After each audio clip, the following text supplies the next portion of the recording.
Are Republicans as stupid as they seem?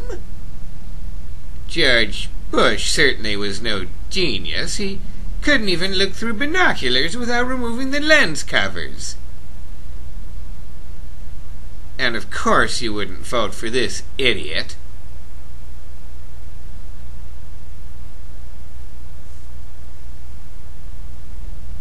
Average population IQ for these states, for all 50, starting with Connecticut, Massachusetts, New Jersey, New York, and Rhode Island, all very high. Connecticut at 113, that's reasonably high, and Rhode Island at 107 is pretty bright as well. What did Iraq have to do with what? The attack on the World Trade Center. Nothing. Then we have Hawaii at 106. That's where our president is from, Barack Obama, very high at 106. Then we have Maryland, New Hampshire, Illinois. Illinois is very high, of course, as well. Barack Obama lived there for a considerable amount of time as well. And then Delaware, another blue state, with a high IQ, over 103.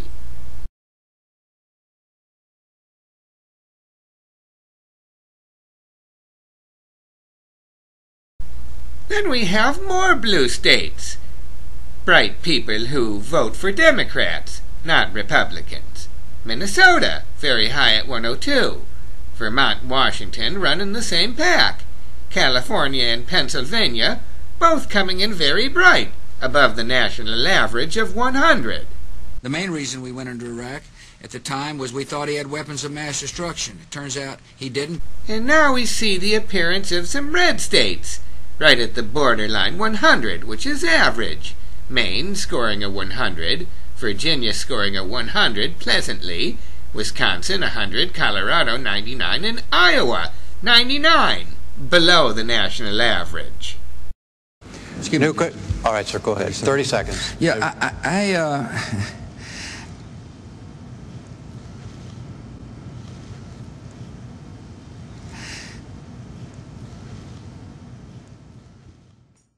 With the national average of 100, we see Michigan makes it in, but the rest don't. 3 of the 4 being Republican states, including Alaska, where super genius Sarah Palin is from. Do you agree with the Bush doctrine? In what respect, Charlie? The Bush. Well, what do you interpret it to be? His worldview?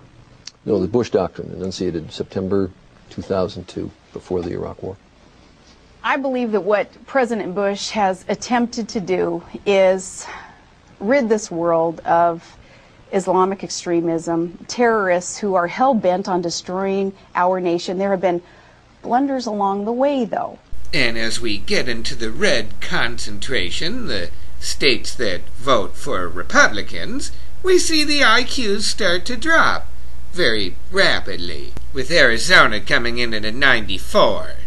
This is where nuclear physicist John McCain comes from, the presidential candidate who lost by 9 million votes to President Barack Obama. I stood 5th from the bottom of my class at the Naval Academy. My GPA earned me 5th from the bottom of my class at the Naval Academy status. But I can assure you it would be barely passing. And here as we really get into the red states where they're serious Republicans, places like Indiana, Tennessee, North Carolina, West Virginia, and Arkansas, we see the IQs drop off rather precipitously.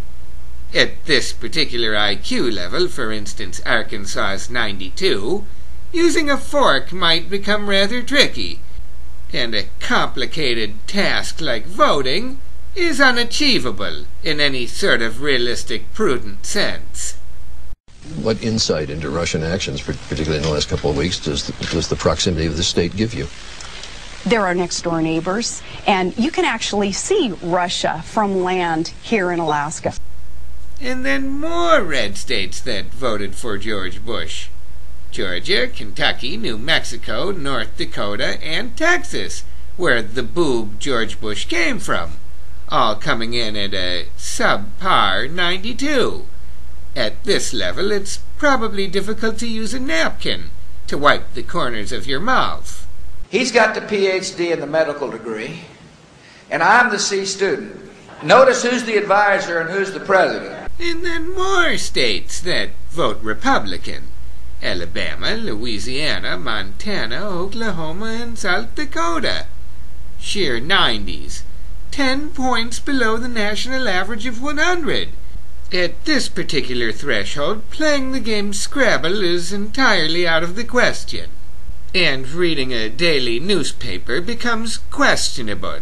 Our economic fundamentals are strong. The fundamentals of our economy are strong. The fundamentals of our economy are strong. The fundamentals of our economy are very strong. The fundamentals of our economy are strong.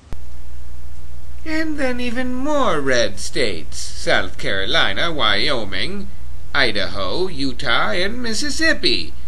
This particular lot is perfectly suited for Teletubbies and tire swings. And, of course, Fox Comedy News. I was a C student. No kidding?